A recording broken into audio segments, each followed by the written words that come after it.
Fala pessoal aí, tudo bem? Como vocês estão? Trouxe aqui, galera, um exemplo aqui de código. A gente tá abordando esse contexto aqui no Next, tá? Que é essa diferença de Server Client Components, não só para a gente entender a teoria, mas para a gente ver na prática, ok? Tanto em performance como isso funciona, como de fato fazer essa migração, ok? Primeiramente, cara, eu queria deixar alguns adendos, tá? Você tem um código Next feito na versão Pages Router e está pensando em migrar para App Router, eu recomendo que você não migre, que você refaça, tá? Porque muda muito a abordagem e a maneira de lidar com as coisas. Ok? É mais sensato você refazer, não tudo, claro, as partes HTML você pode sim reaproveitar, né? Mas a maneira ali que você construiu, algumas coisas vão precisar de fato ser refeitas, ok? Ser repensadas, tá? Então você vai ser colocando use client em tudo que é canto, ok? Mas enfim, vamos lá, galera. O que acontece? Essa nova versão aí, que a gente tem tanto do React quanto do Next, eles têm essa questão de Client Server Components, tá? O que isso quer dizer? Componentes client são componentes que vão estar no navegador do usuário e vão de fato estar ali trazendo um peso para esse navegador, ou seja, consumindo ali a memória do usuário, tá? Nessa versão do Chrome, se você posicionar, você consegue ver ali, ó, Memory Usage. Ainda você consegue ver o quanto de uso de memória seu site está consumindo. Então tem isso. Então, quanto mais memória seu site consumir, menor a chance de dispositivos mais lentos, com internet fraca, ou dispositivos com menos memória RAM, menos potentes, conseguirem rodar, né, com sucesso a sua aplicação ou seu site. Isso, claro, também nem só esses dispositivos, até dispositivos potentes podem ele sofrer um pouco, principalmente mobile, ok? Então, para isso começou a chegar e serve components para a gente poder trazer plataformas com um conteúdo assim mais pesado, porém sem ao mesmo tempo afetar, né, a performance do usuário. Okay? E a gente tem essa questão de serve client components. E vamos ver aqui para que caso serve cada uma, tá bom? Isso aqui é da própria documentação do Next. Okay? Quando você quer lidar com fetch de data, que vai ser um exemplo que a gente vai abordar aqui, você deve usar um serve component, ok? Toda regra é exceção, tá? Deixando claro, mas vamos continuar. Quando você quer acessar o back-end, serve component. Quando você tem dados sensíveis, serve components. Quando você está lidando com bibliotecas, tem grandes, certo? Bibliotecas pesadas, JavaScript, é ideal que você use, serve components. Quando você vai ter alguma interatividade com o usuário, ok? On click, on change, on blur, on focus, on hover, etc. Serve component, ok? Quando você usa algum estado do React, use state, use reduce, use effect e dentro de diversos outros, ok? Não, eu não sei dizer se são todos, que eu não cheguei a testar todos, mas a maioria você vai precisar usar a diretiva use client, ok? Quando você usa alguma API do browser, isso seria o que? Um alert, por exemplo, todo mundo conhece. Um alert aqui, você já teria que transformar o seu componente em um client component só por causa desse alert. Ou se você precisar usar o window ponto alguma coisa, também precisa. Document.get, document.query, também você precisaria transformar o seu componente em client component, tá? Quando você cria algum hook customizável, né, algum hook customizável do React que utiliza alguma dessas diretivas aqui, ó, uma dessas três. Tá? Então, se você criar um hook que utiliza alguma dessas três diretivas, né, ou isso aqui, beleza, então você precisaria, no geral, né, essas duas diretivas. Dificilmente você vai criar um hook e recebe um clique, né? Não é bem o propósito dos hooks, mas vai saber. Enfim, é basicamente isso, ok? Então, isso aí é o principal e como a gente pode ver aqui também, React Class Component, tá? Agora vamos prosseguir e ver um pouco melhor como isso funciona na prática. Aqui a gente tem um código, tá? Eu só peguei essa API aqui, fiz um placeholder que retorna alguns posts e renderizei eles aqui, tá? Ao todo eu renderizei 10 posts, ok? Então tem aqui, ó, um H1 chamado posts e daí para baixo tá renderizando, deixa eu diminuir o número, porque eu acho que deu muito. Tá renderizando aí 5 posts, como a gente pode estar vendo aqui. Tá? Não criei nenhuma formatação, porque não é o objetivo. O que a gente vai fazer é refatorar esse código que ele seja ideal para a versão atual do Next. Ok? E vocês vão ver a performance os benefícios que isso traz na prática. Vamos começar com algumas observações. O nosso componente, ele usa o useEffect e o useState, tá? Por essas duas diretivas, são elas, nesse código, são essas duas diretivas que estão obrigando esse componente a ser um client component, tá?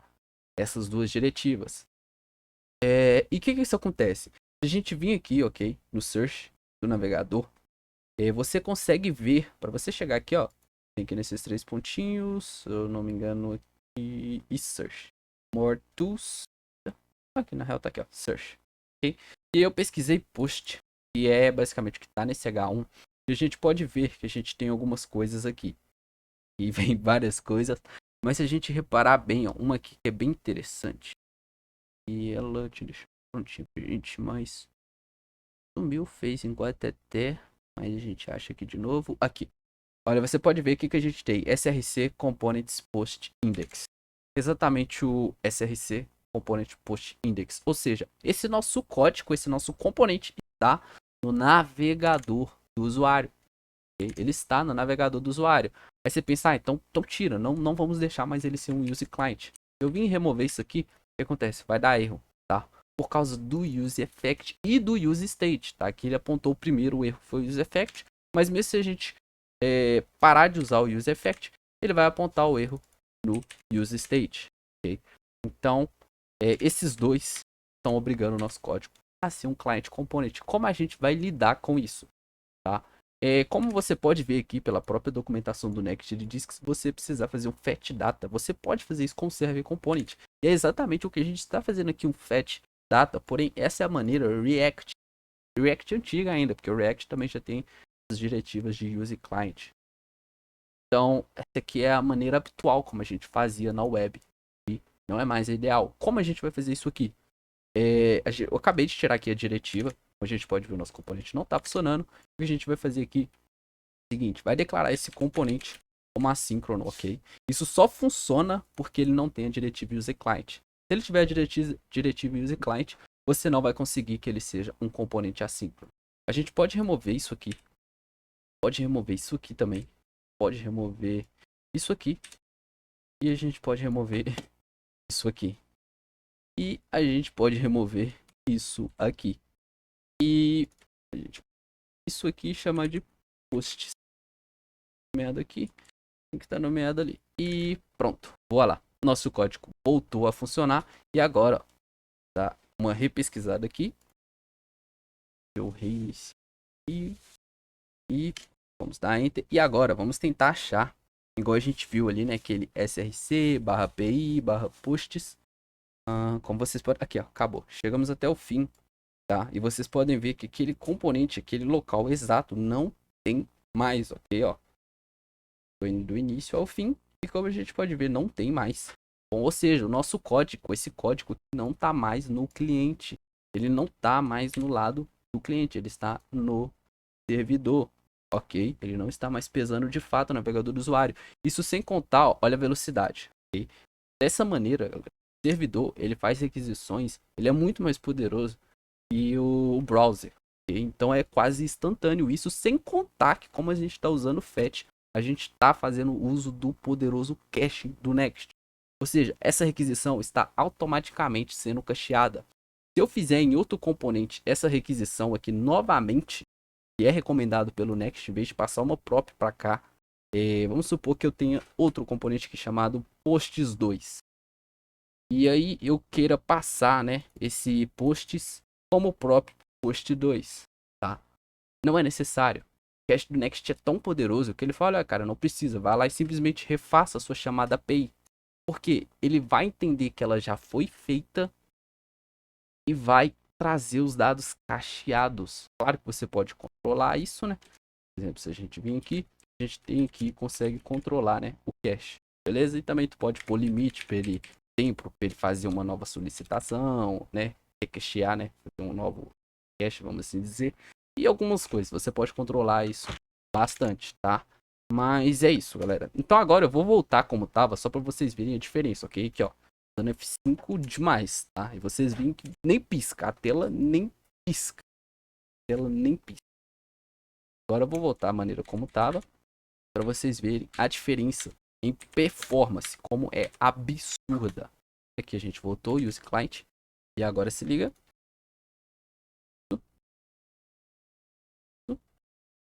Vendo? A diferença em performance é absurda. Isso aqui é um código pequeno, é uma API pequena, é uma API simples. Agora imagina uma API complexa.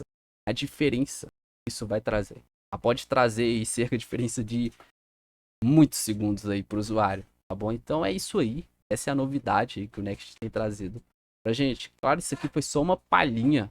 Ah, é muito, muito mais que isso. Tem muita mais coisas. Foi só uma palhinha. Vou trazer depois para vocês como melhorar isso aqui. Isso aqui, obviamente, foi só um exemplo focado no uso dessa diretiva. Esse código é uma bagunça total. Depois a gente vai trazendo exemplos mais complexos, mais interessantes, como contornar situações que são mais comuns, né? Que normalmente a pessoa já, esse cliente, pronto, resolveu.